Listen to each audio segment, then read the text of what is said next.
Hi there, this is Alex, and I want to discuss what I've been watching since we last spoke. It's a manner of different things, lots of different dramas, and of course, I want to throw in a few things what I've been listening to audiobook wise from thegreatbigfinish.com. So, TV wise, I've been watching This Town, which is a new Stephen Knight drama, the guy who invented Peaky Blinders. What he's done now is he's set up an idea of a band in the 1980s who are all involved with the ska scene of Birmingham and Coventry. If you didn't know, there was a revolution of music in the 1980s in the UK, led by such bands as the Specials and X-Ray Specs and other people who just did what they wanted to do. And sorry, not Peter, Stephen Knight. I was going to say Peter Knight. No, Stephen Knight is a friend of mine called Peter Knight. Stephen Knight is basically putting this down with his normal sort of violent family, ideas that he normally has, and it's also struck around the whole factor of the IRA as well in that time period. So it's really good, great writing, and a fantastic score, which of course you can get on BBC Sounds as I think it might be on the iPlayer actually, as a soundtrack, so you can listen to all the great ska music it uses. I have just started tonight. It started on BBC One tonight. The Responder season 2. That is the Martin Freeman, the amazing Liverpudlian accent he does, because he doesn't have a Liverpudlian accent at all, but he's got a Liverpudlian accent as the cop, the responder, who is having to do with more stuff he's sort of bringing on top of him. Plus, it also has a very sad note. We heard today that the actor Bernard Hill had died. He was, of course, in Lord of the Rings and also the Titanic. And I think he's playing Martin Freeman's dad's character. He was absolutely excellent in the films. I saw him in over the years, but he's brilliant as this quite nasty, fractured character. It's old, and it's Bernard Hill being great, basically. Well worth a watch. It might have all been dropped on the iPlayer. Also into about episode 3 this week. So if you see me itching my ear, episode 3 this week is Blue Lights, which is the Northern Ireland drama. This is also season 2. It's about cops on the streets of Ireland after the Troubles in the United Kingdom, and it sort of shows how cops deal with that. It's a really good drama, and it's also got the guy who played Charlie Fairhead for years in Casualty. He finally retired this year in Casualty, not for acting, and has moved on to Blue Lights as quite a nasty cop, very good acting again.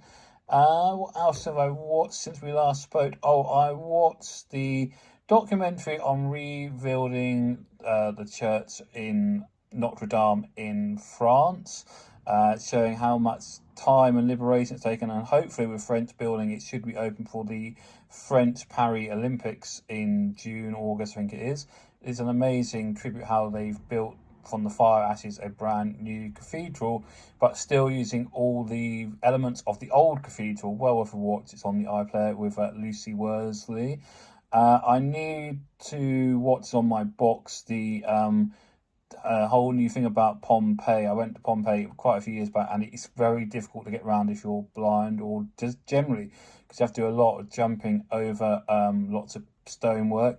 And I believe they found a lot more stuff recently, and there's a whole documentary on Pompeii. I need to watch on the box. I need to watch some Sky Atlantic. I'm just trying to remember the title. It's the new Kate Winslet drama that's sitting on my box. I've also watched The Cuckoo, and I have one episode left of that. That was on Channel 5.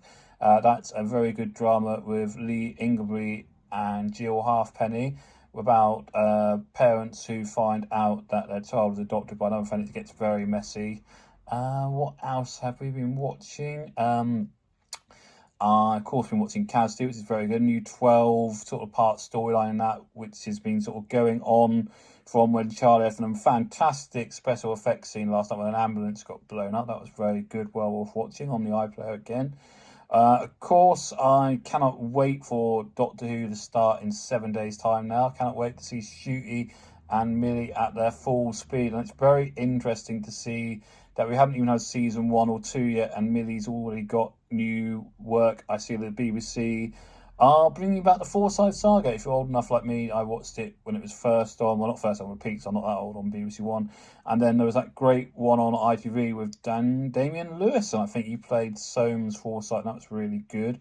So Millie Gibson is going to play Irene, I think, in the new version, or it might be a prequel. I haven't said exactly.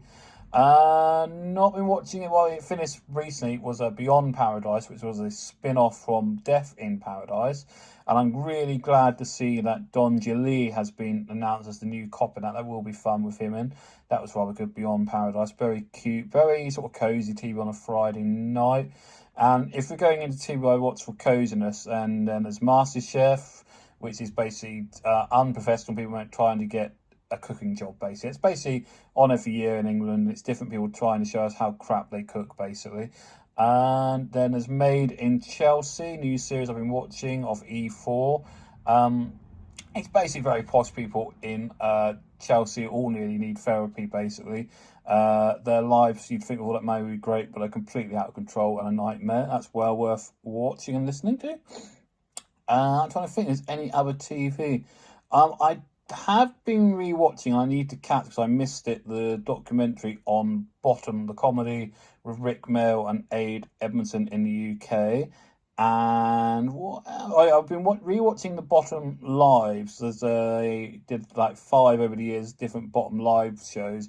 And I have to admit, I don't know about them these days. They're very, very crude, to be honest. And I just think, though 1 and 2 and 3 were very, very funny, the 4th one I was watching last night was just not funny, to be honest. It felt like they shouldn't have done it. I think they did it at the time for lots of money, basically. So is that all the TV? I'm trying to think. Have I missed anything? On Netflix, of course, I've been watching Ripley, which is very good, the new version of Talented Mr. Ripley. I did then decide to watch the film, the Ant Minghella film. It's still stunning with Matt Damon and Jude Law. I think it's better than Ripley, just the fact it looks gorgeous, but it's in colour, where the Ripley one, the Andrew Scott, who Andrew Scott is very gorgeous as Ripley, is all in black and white. I need to watch Reindeer. I haven't watched that yet, people, and people keep telling me that's great. So I think that's all the TV. Of course, on Amazon, I also have another thing, what I watch daily, which is Neighbours. Terrible singing there. It's just, a bit of fun, basically, and it's on Amazon Prime now. I think that is all the TV I've been watching recently. If there's anything I should be watching, let me know. Audiobook-wise, of course, I've been doing the TJ Dallas books again, the Pride trilogy. Not for young people, not for children, they're adult literature. I'm slowly getting through all the in-depth books, which are like crime books set in the future by J.D. Robb. Very, very good book. Again, not for children. And I've also started, I think it's one of the best things they've done in quite a long time, from bigfinish.com. Started getting Dark Galfre Morbius 1 and 2, because I'm releasing it every month. It's going to be this mammoth sort of big story, and it's going to have Morbius first, and then it's going to have the War Master, which is Derek Jacobi, and I think it's going to have Missy. Well, I can't remember exactly. But the first 2 are really dark, really good. Sam West is amazing as Morbius, and Rachel Atkins is very good as this sort of regenerated, very ill captain. It reminds me a lot of that bit in Dracula where they have the ship and everybody comes to Whitby, and by the time they get to Whitby, they're all dead, basically. But it's no death so far. Well, actually, there has been one. I'm not going to spoil the twist, but it's really, really good. It sounds amazing because it's all done in Dolby Atmos. It's gorgeous. It has a great soundtrack and score, and sort of background noises by Howard Carter. You really feel like you want to. On the first episode, when it's basically a very tight ship drama, you do feel like you're on a ship, and it's very, very good.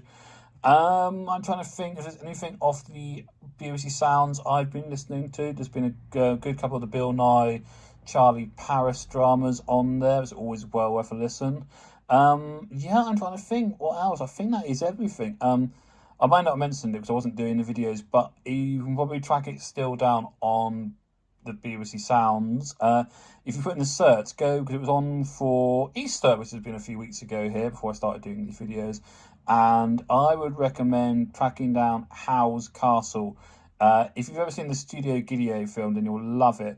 Plus, it's done by the amazing company of Babasam Productions, or Cosmic Hope, that's what he's called, and Simon Barnard, one of their amazing writers. If you've ever listened to the mad but amazingly funny Scarifiers, then you're going to love Howl's Castle, basically. So I recommend that.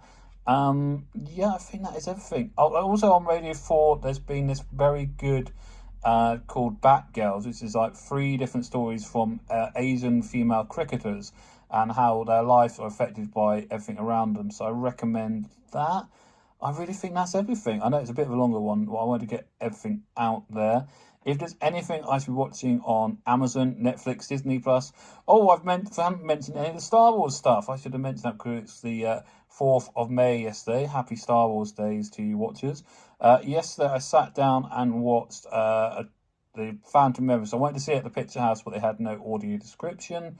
So I thought, right, I'm going to go Disney Plus, put it on the big screen in the living room, whack it up, and that pod racing sounded absolutely amazing. Didn't look that good because it's quite dark, but the actual soundtrack was really good. And I sort of did lose track of time also watching Attack of the Clones. It got to about 7 last night. I thought I'd better stop. So yeah, I know people hated them at the time. I know they got a lot of flack. But I actually think they've got a lot better since. I'd watch them now if you hated them back then. I think you will enjoy them. Also, I'm halfway through the new animated series of Star Wars, Tales of the Empire, which is a very good, very short, like 15 minutes each, little animated dramas on Disney Plus. So I think that is everything. I know it's an awful lot of stuff. If you're watching it as well and you like any of the content, then please leave me a comment, like, share. It would be amazing to get to 50 followers by the end of May. So if you're not subscribing, hit the bell, please. And as Shooty would say, give me the love, baby. Bye.